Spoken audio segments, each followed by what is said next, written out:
1988 ಜಪಾನ್ನ ಟೋಕಿಯೋದಲ್ಲಿದ್ದ 4 ವರ್ಷದ ಮಾರ್ಟಿ ಕಾನರ್ ಎಂಬ ಹುಡುಗಿ ಮನೆಯ ಹತ್ತಿರವೇ ಆಟವಾಡ್ತಿರ್ತಾಳೆ.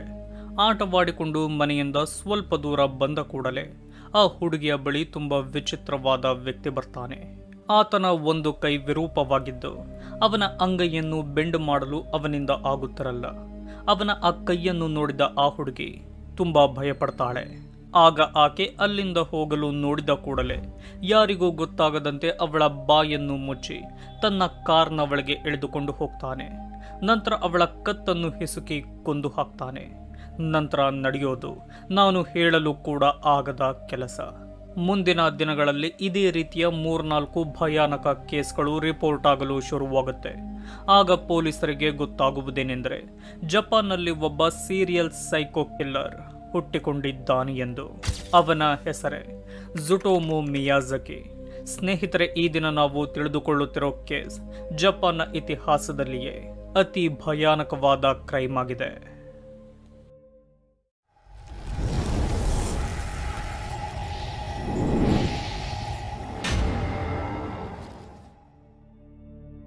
ಆಗಸ್ಟ್ 21, 1962 ಜಪಾನ್ನ ಟೋಕಿಯೋದ ಇಟ್ಸುಕೈಚಿಯಲ್ಲಿ ಹುಟ್ಟುವ ಝುಟೋಮು ಮಿಯಾಜಾಕಿ ಹುಟ್ಟುತ್ತಲೇ ಅಂಗವಿಕಲ ಎಂದು ಕರೆಸಿಕೊಂಡವನು.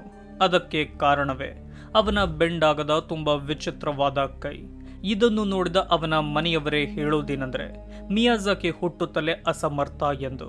ಮಿಯಾಜಾಕಿ ಎಂದರೆ ಅವನ ತಂದೆಗೇನೇ ಇಷ್ಟ ಇರೋದಿಲ್ಲ. ಸ್ವಲ್ಪ ಪ್ರೀತಿಯನ್ನು ಕೂಡ ತೋರಿಸದೆ ಯಾವಾಗಲೂ ಕೋಪದಿಂದಲೇ ಬೈಯುತ್ತಿರುತ್ತಾನೆ. ಮಿಯಾಜಾಕಿಗೆ ಇದ್ದ 2 ತಂಗಿಯರು ಕೂಡ ತನ್ನ ಅಣ್ಣನನ್ನು ಇಷ್ಟಪಡೋದಿಲ್ಲ. ಮಿಯಾಜಾಕಿ ಮನೆಯಲ್ಲೇ ಇದ್ದರು ಇಲ್ಲದ ಹಾಗೆ ಎಲ್ಲರೂ ನಡೆದುಕೊಳ್ತಾರೆ. ಮಿಯಾಜಾಕಿಗೆ ಫ್ರೆಂಡ್ಸ್ಗಳು ಕೂಡ ಇರೋದಿಲ್ಲ. ಇಷ್ಟೆಲ್ಲ ಆದರೂ ಅವನನ್ನು ಇಷ್ಟಪಡುತ್ತಿದ್ದು ಅವನ ತಾತ ಮಾತ್ರ. ಮಿಯಾಜಾಕಿಗೆ ಅವನ ತಾತ ಎಂದರೆ ತುಂಬಾ ಇಷ್ಟ. ಆದರೆ ಅವರು ಕೂಡ ಸತ್ತು ಹೋಗ್ತಾರೆ. ತನ್ನ ತಾತನನ್ನು ತುಂಬಾ ಮಿಸ್ ಮಾಡಿಕೊಳ್ಳುತ್ತಿದ್ದ ಮಿಯಾಜಾಕಿ ಮನೆಯಲ್ಲಿ ಇಟ್ಟಿದ್ದ ಅವರ ಚಿತಾಭಸ್ಮವನ್ನು ತಿನ್ನಲು ಶುರು ಮಾಡ್ತಾನೆ. ಸ್ನೇಹಿತರೆ, ಮಿಯಾಜಾಕಿಗೆ ಮೂವಿಗಳ ಕಲೆಕ್ಷನ್ನ ಹುಚ್ಚಿತ್ತು. ಆತ ಅತಿಯಾಗಿ ಆನಿಮೆಯಲ್ಲಿ ಬರುವ ಟಾರ್ಚರ್ ಮೂವಿಗಳನ್ನು ನೋಡಲು ತುಂಬಾ ಇಷ್ಟಪಡುತ್ತಿದ್ದ. ತಾನು ಫೋಟೋಗ್ರಾಫರ್ ಆಗಬೇಕೆಂದು ಆಸೆಯನ್ನು ಇಟ್ಟುಕೊಂಡಿದ್ದ ಮಿಯಾಜಾಕಿ ಒಮ್ಮೆ ಅವನ ತಂಗಿ ಸ್ನಾನ ಮಾಡುವಾಗ ಅವಳ ಫೋಟೋವನ್ನೇ ತೆಗೆಯಲು ಪ್ರಯತ್ನ ಪಡ್ತಾನೆ. ಈ ವಿಷಯ ಅವನ ತಾಯಿಗೆ ಗೊತ್ತಾಗಿ ಮಿಯಾಜಾಕಿಗೆ ಬೈದಿರ್ತಾರೆ. ಆಗ ಮಿಯಾಜಾಕಿ ತನ್ನ ತಾಯಿಗೇನೆ ಹೊಡೆದಿರ್ತಾನೆ.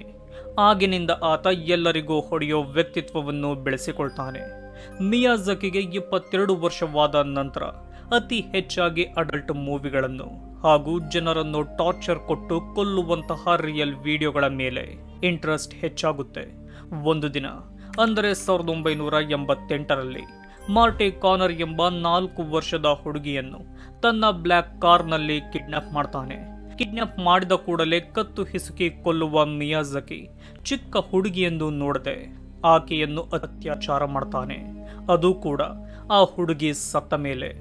ನಂತರ ಮಿಯಾಜಾಕಿ ಆ ಹುಡುಗಿಯ ದೇಹ ಆಗಿಯೇ ಕೊಳೆಯಲಿ ಎಂದು ಜನರು ಓಡಾಡದ ಜಾಗದಲ್ಲಿ ಆ ಹುಡುಗಿಯ ಶವವನ್ನು ಬಿಸಾಕಿ ಹೋಗ್ತಾನೆ. ಅಂದರೆ ಕಾಡು ಹಾಗೂ ಬೆಟ್ಟಗಳ ಹತ್ತಿರ. ಈ ಹುಡುಗಿಯನ್ನು ಕೊಂದ 6 ವಾರಗಳವರೆಗೂ ಸುಮ್ಮನೆ ಇದ್ದ ಮಿಯಾಜಾಕಿಗೆ ನಂತರ ಸುಮ್ಮನೆ ಇರಲು ಆಗೋದಿಲ್ಲ. ಯಾವ ರೀತಿ ಮೊದಲ ಹುಡುಗಿಯನ್ನು ಮಿಯಾಜಾಕಿ ಕೊಂದನು ಅದೇ ರೀತಿಯ ಹುಡುಗಿಯರನ್ನು ಟಾರ್ಗೆಟ್ ಮಾಡಲು ಆತ ಮುಂದಾಗ್ತಾನೆ. ನಂತರದ ದಿನದಲ್ಲಿ ಅವನಿಂದ ಪುನಃ ಬಲಿಯಾಗಿ ಅತ್ಯಾಚಾರಕ್ಕೆ ಒಳಗಾಗೋದು 3 ಚಿಕ್ಕ ವಯಸ್ಸಿನ ಹುಡುಗಿಯರು. ಅವರೇ 7 ವರ್ಷದ ಮಸಾಮಿ ಯೋಶಿಸವ, ಕೇವಲ 4 ವರ್ಷದ ಎರಿಕಾ ನಂಬ, 5 ವರ್ಷದ ಅಯಾಕೋ. ಒಟ್ಟು 4 ಹುಡುಗಿಯರನ್ನು ಕೊಂದು ಅತ್ಯಾಚಾರ ಮಾಡೋ ಮಿಯಾಜಾಕಿಯ ವಿಕೃತ ಕೆಲಸ ಇಲ್ಲಿಗೇನೆ ನಿಲ್ಲಲ್ಲ. ಅವರ ಶವಗಳ ಜೊತೆಗಿರುವ ಫೋಟೋಗಳನ್ನು ತಗೋತಾನೆ. ಅವರ ಬಟ್ಟೆಗಳನ್ನೆಲ್ಲ ಟ್ರೋಫಿಗಳ ರೀತಿ ತೆಗೆದಿಟ್ಟುಕೊಳ್ತಾನೆ. ಅವರ ಶವಗಳನ್ನು ಕೂಡ ಕೊಳೆಯಲು ಒಂದೊಂದು ಜಾಗದಲ್ಲಿ ಬಿಸಾಕಿ ಅಲ್ಲಿಂದ ಹೋಗಲು ಮುಂದಾಗ್ತಾನೆ. ಆದರೆ ಅವನ ವಿಕೃತ ಮನಸ್ಸಿಗೆ ತೃಪ್ತಿ ಸಿಗಲ್ಲ. ತನ್ನ ಈ ಕೆಟ್ಟ ಕೆಲಸದ ಲೆವೆಲ್ ಅನ್ನು ಇನ್ನೂ ಜಾಸ್ತಿ ಮಾಡ್ತಾನೆ. ಹಾಗಾಗಿ ಆತ ಆ ಹುಡುಗಿಯರ ಕೈಗಳನ್ನು ಕತ್ತರಿಸಿ ಜೊತೆಗೆ ಅದನ್ನು ಕೂಡ ತನ್ನ ಮನೆಗೆ ತೆಗೆದುಕೊಂಡು ಹೋಗ್ತಾನೆ. ಅದನ್ನು ಏನು ಮಾಡುತ್ತಾನೆ ಗೊತ್ತಾ? ಅದನ್ನು ತನ್ನ ರೂಮ್ಗೆ ತೆಗೆದುಕೊಂಡು ಹೋಗೋ ಮಿಯಾಜಾಕಿ ಅದನ್ನು ಬೇಯಿಸಿ ತಿನ್ನುತ್ತಾನೆ. ಇಷ್ಟೆಲ್ಲ ಮಾಡಿದರೂ ಆತ ಸುಮ್ಮನಾಗಲ್ಲ. ಅವನ ಸೈಕೋ ಮನಸ್ಸಿನ ಆನಂದಕ್ಕಾಗಿ ಮತ್ತೊಂದು ಕೆಲಸ ಮಾಡ್ತಾನೆ.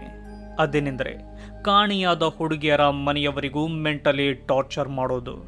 ಇತ್ತ ಆ ಮನೆಯವರೆಲ್ಲ ಪೊಲೀಸ್ ಕಂಪ್ಲೇಂಟ್ ಕೊಟ್ಟು ತನ್ನ ಮಕ್ಕಳನ್ನು ಹುಡುಕಿಸುತ್ತಿದ್ದರೆ ಅವರ ಮನೆಗೇನೆ ಮಿಯಾಜಾಕಿ ಆ ಮಕ್ಕಳ ಸತ್ತ ಫೋಟೋಗಳನ್ನು ಹಾಗೂ ಆ ಹುಡುಗಿಯರ ಹಲ್ಲುಗಳನ್ನು ಕಳಿಸ್ತಾನೆ. ಅವರ ಮನೆಗೆ ಕಾಲ್ ಮಾಡಿ ಯಾವ ರೀತಿ ನಿಮ್ಮ ಮಗಳನ್ನು ಕೊಂದೆ ಎಂದು ವಿವರವಾಗಿ ಹೇಳ್ತಾನೆ. ಆ ಮಾತುಗಳನ್ನು ಕೇಳಿ ಆ ಮನೆಯವರು ಅಳುತ್ತಿದ್ದರೆ ಆ ಅಳುವನ್ನು ಕೇಳಿ ಮಿಯಾಜಾಕಿ ಸೈಕೋ ಆನಂದವನ್ನು ಪಡುತ್ತಿರುತ್ತಾನೆ. ಇದನ್ನೆಲ್ಲ ತಿಳಿದುಕೊಳ್ಳೋ ಜಪಾನ್ ಪೊಲೀಸರು ಹುಡುಗಿಯರನ್ನು ಕೊಂದಿರುವ ಆ ಸೈಕೋನನ್ನು ಹಿಡಿಯೋ ಕೆಲಸ ಶುರು ಮಾಡ್ತಾರೆ. ಆದರೆ ಯಾವ ಸುಳಿವನ್ನು ಕೂಡ ಬಿಟ್ಟು ಕೊಡದ ಕಾರಣ ಮಿಯಾಜಾಕಿ ಅವರಿಗೆ ಸಿಗೋದೇ ಇಲ್ಲ. ಪೊಲೀಸರು ನನ್ನನ್ನು ಹಿಡಿಯಲು ಆಗಲ್ಲವೆಂದು ಅತಿಯಾಗಿ ಭರವಸೆಯಲ್ಲಿದ್ದ ಮಿಯಾಜಾಕಿ ಮತ್ತೊಂದು ಕಿಡ್ನಾಪ್ ಮಾಡೋಕೆ ಮುಂದಾಗ್ತಾನೆ. ಈ ಬಾರಿ ಒಂದೇ ಸಮಯದಲ್ಲಿ ಇಬ್ಬರು ಹುಡುಗಿಯರನ್ನು ಕಿಡ್ನಾಪ್ ಮಾಡೋ ಪ್ಲಾನ್ ಅವನದಾಗಿರುತ್ತೆ.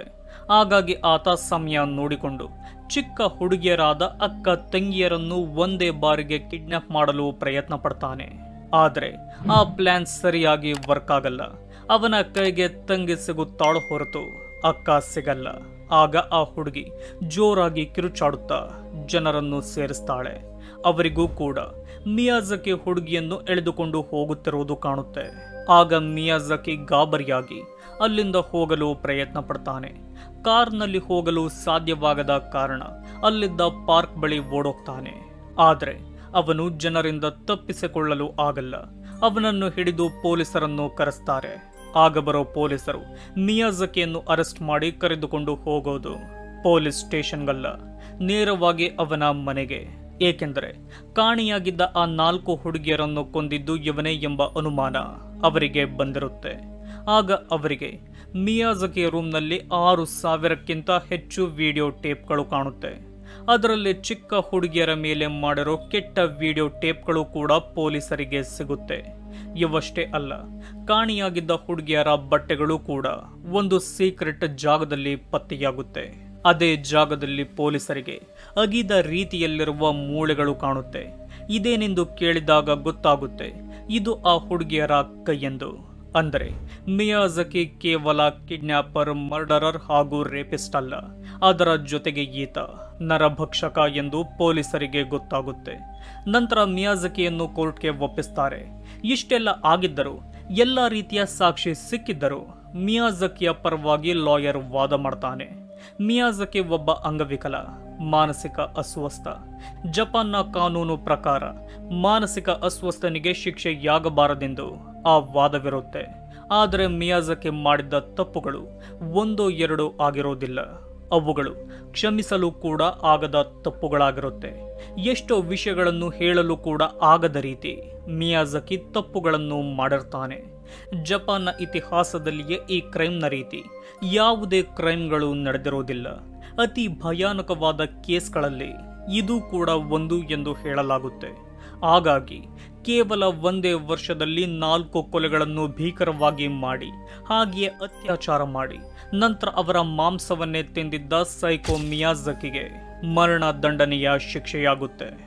ಮಿಯಾಜಾಕಿಯನ್ನು ಅರೆಸ್ಟ್ ಮಾಡಿದ್ದು 1989ರಲ್ಲಿಯೇ ಆಗಿದ್ದರೂ ಅವನಿಗೆ ಶಿಕ್ಷೆಯಾಗಿದ್ದು ಮಾತ್ರ ಜೂನ್ 2008ರಲ್ಲಿ. ಆಗ ಅವನ ವಯಸ್ಸು 46 ವರ್ಷ. ಆ ವರ್ಷವೇ ಅವನನ್ನು ಜಪಾನ್ ಸರ್ಕಾರ ನೇಣು ಹಾಕಿ ಸಾಯಿಸುತ್ತೆ. ಸ್ನೇಹಿತರೆ, ಈ ವಿಡಿಯೋದ ಬಗ್ಗೆ ನಿಮ್ಮ ಅನಿಸಿಕೆಯನ್ನ ಕಮೆಂಟ್ ಮಾಡಿ ತಿಳಿಸಿ. ಇದೇ ರೀತಿಯ ವಿಡಿಯೋಗಳಿಗಾಗಿ ನಮ್ಮ ಚಾನಲ್ ಅನ್ನು ಸಬ್ಸ್ಕ್ರೈಬ್ ಮಾಡಿಕೊಳ್ಳಿ. ವಿಡಿಯೋ ನೋಡಿದ್ದಕ್ಕೆ ಧನ್ಯವಾದಗಳು.